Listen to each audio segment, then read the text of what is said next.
Morning. We're going to read chapter 9. And we're with Sylvia in Westminster, California.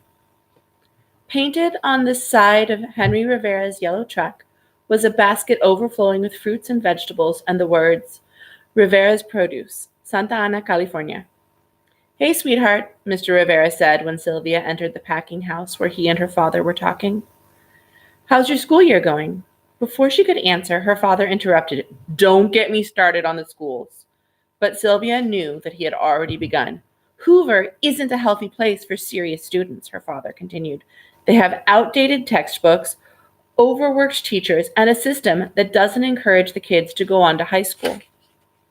How many times had Sylvia heard this speech, word for word? In her mind, she recited along with her father the closing words. It's unfair. It's an insult that my children, all our children, aren't allowed to go to their neighborhood school. Mr. Rivera looked thoughtful for a moment, then said, I know a lawyer who specializes in integration cases. He's had a lot of success in Los Angeles. What's integration? Sylvia asked. Integration means you can go to Westminster even if you're Mexican, her father replied. It means that there isn't a white school and a separate Mexican school. It means that there's one school and everyone gets the same chance to succeed. Remember, the reason Sylvia and her family weren't allowed to go to their neighborhood school was because of their last name. That's right, Mr. Rivera said. David Marcus, the lawyer I'm talking about, he's won several integration cases. He's helped to integrate the public parks and pools in Los Angeles. So this is taking place back during World War II, but it's a time when there were still laws that said only some people could use certain parts of parks, swimming pools, things like that. There was still legal segregation. What about schools? Sylvia's father asked. I don't know, Mr. Rivera said. But I do know that hiring any lawyer isn't cheap. Sylvia could tell from the look on her father's face that he had already decided to hire the lawyer. It may be expensive, Sylvia's father said, but the only thing more costly would be doing nothing. It's an interesting idea. The only thing more expensive is not doing anything. So obviously not doing anything means he doesn't have to pay for a lawyer, but he's talking about it being expensive in a different way. So what does it cost him if he doesn't do anything? Would Sylvia get to go to Westminster?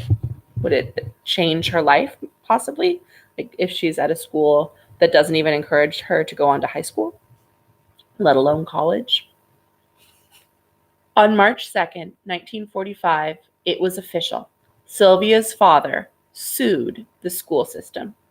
On that date, attorney David Marcus went to the courthouse and submitted the papers for the case Gonzalo Mendez versus Westminster School District of Orange County.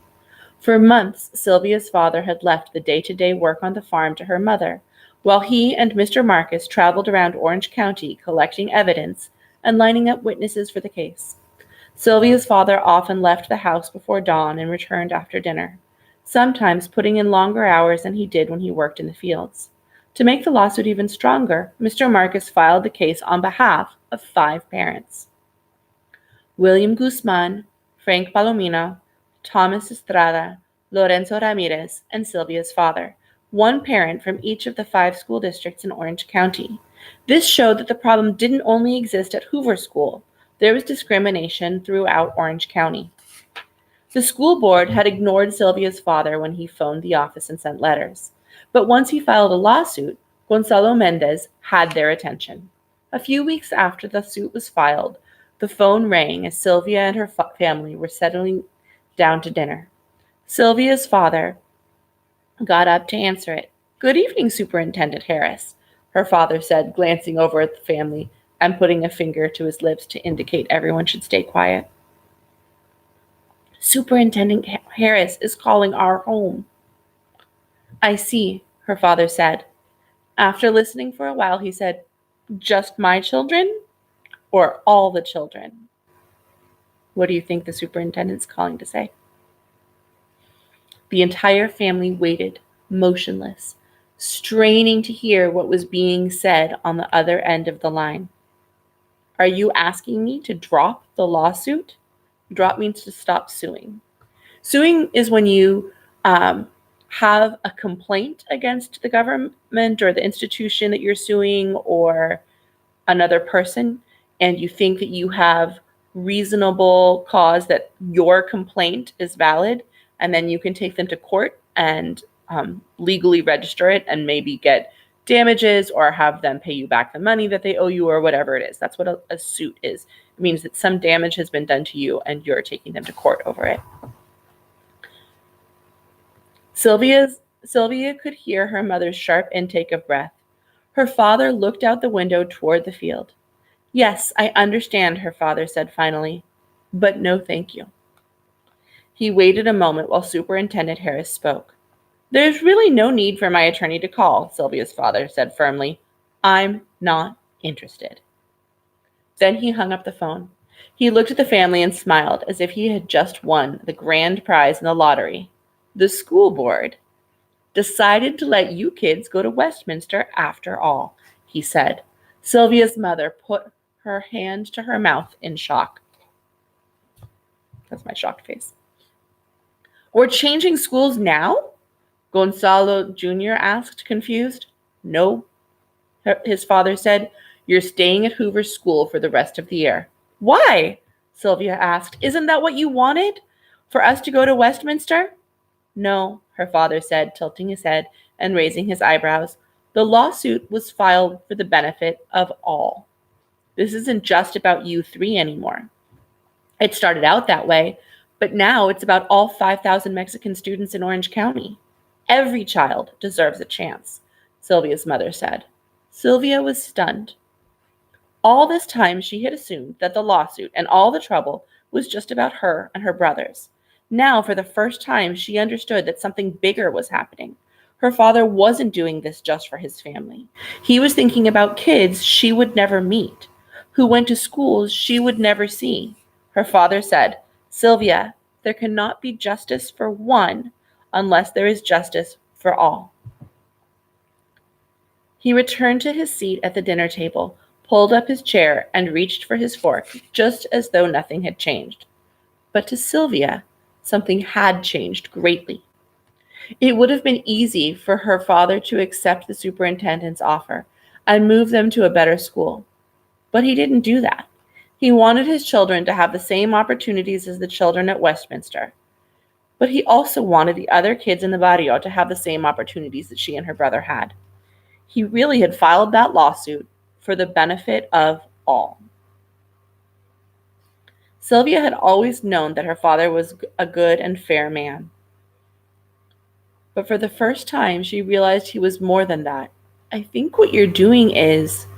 Sylvia searched for the right word. Brave. Her father nodded. Thank you. Now let's finish dinner.